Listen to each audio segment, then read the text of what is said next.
ஹரஹர சங்கர ஜெய ஜெய சங்கர. நாம் பண்ணுற பித்ரு பூஜைகள் நம்மளோட பித்ருக்களை போய் சேர்றதா அப்படின்னு நிறைய பேருக்கு சந்தேகங்கள் இருக்கலாம். சரீரத்தை விட்டுட்ட ஒரு ஜீவன் மரணம் அடைஞ்ச தினத்திலேருந்து 9 நாட்கள் சரீரமே இல்லாமல் இந்த பூமியிலேயே வாசம் பண்ணுறது.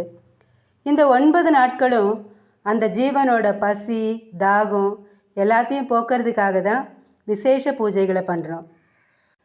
10ஆவது நாள் அந்த ஆத்மாவுக்கு கட்டவிரல் அளவில் ஒரு சூக்ஷ்ம சரீரம் ஏற்படுறது.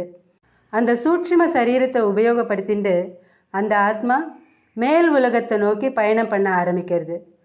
அன்றைக்கி தான் ஒரு சின்ன சடங்கு மூலம் அந்த ஜீவனுக்கு நாம் விடை கொடுத்து அனுப்புகிறோம்.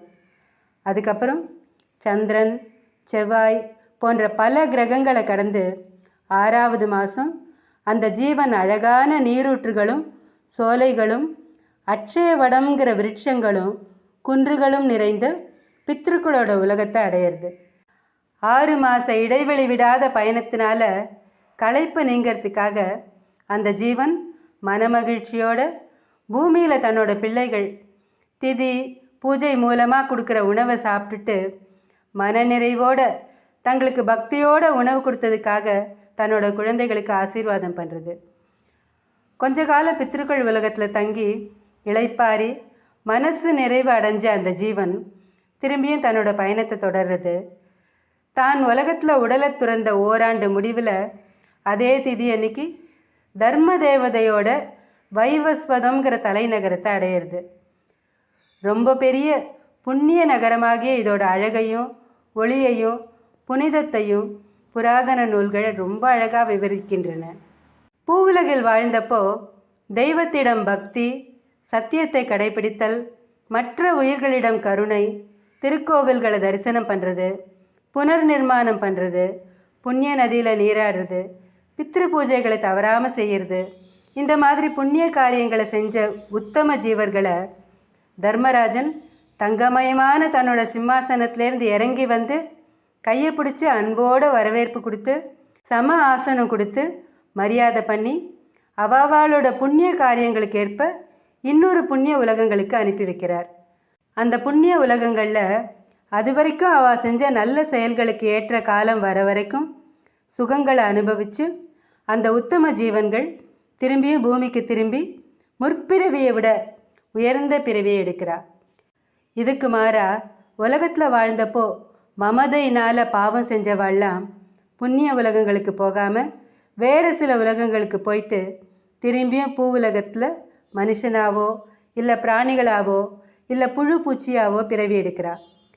இந்த மாதிரி பிறவி மரணம் மறுபிறவி அப்படிங்கிற பிரயாணத்தும் போது அவளோட பிள்ளைகள் பெண்கள் பேரன்கள் பேத்திகள் இவாள்லாம் செய்கிற பித்ரு பூஜையோட பலன்கள்னால சூரிய பகவானால் நம்மக்கிட்டேருந்து ஏற்றுக்கொள்ளப்பட்டு இதுக்காகவே படைக்கப்பட்டுள்ள பித்ரு தேவதைகளின் திருக்கரங்களை ஒப்படைக்கப்படுறது.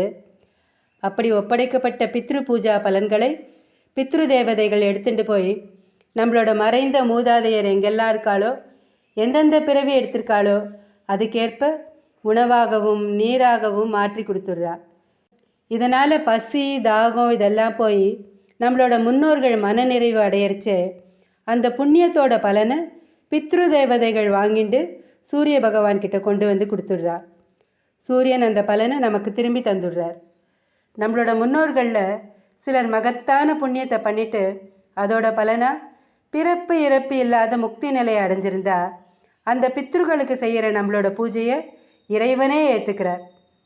அதோட பிரதிபலனாக நமக்கு நிறைய நன்மைகளை கொடுக்குறார். நம்மளோட முன்னோர்களில் யாரெல்லாம் முக்தி நிலையை அடைஞ்சிட்டான்னு நம்மளால் தெரிஞ்சுக்க முடியாதனால நாம் தொடர்ந்து பித்ரு பூஜையை செஞ்சுட்டே இருக்கணும் அப்படின்னு சப்த ரிஷிகளும் உறுதியாக சொல்லியிருக்கா. நாம் செய்கிற எந்த பித்ரு பூஜையும் வீணாறதில்லை. அதனால் திருப்தியும் மனநிறைவும் மகிழ்ச்சியும் அடைஞ்சு நம்ம பித்ருக்கள் நம்மளை ஆசீர்வாதம் பண்ணுறச்சே அந்த ஆசி நம்மளை ஏராளமான துன்பங்கள்லேருந்து காப்பாற்றிடுறது.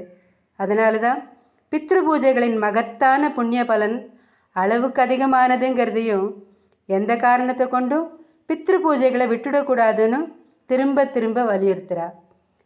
அதனால் நாம் பித்ருக்களுக்கு செய்ய வேண்டிய பூஜையை தவறாமல் செய்யணும். திதியை கண்டிப்பாக கொடுக்கணும். ஸ்ரீ மகாபெரிவா திருவடிகளே சரணம். ஹரஹர சங்கர ஜெய ஜெய சங்கர. காஞ்சி சங்கர காமகோட்டி சங்கர.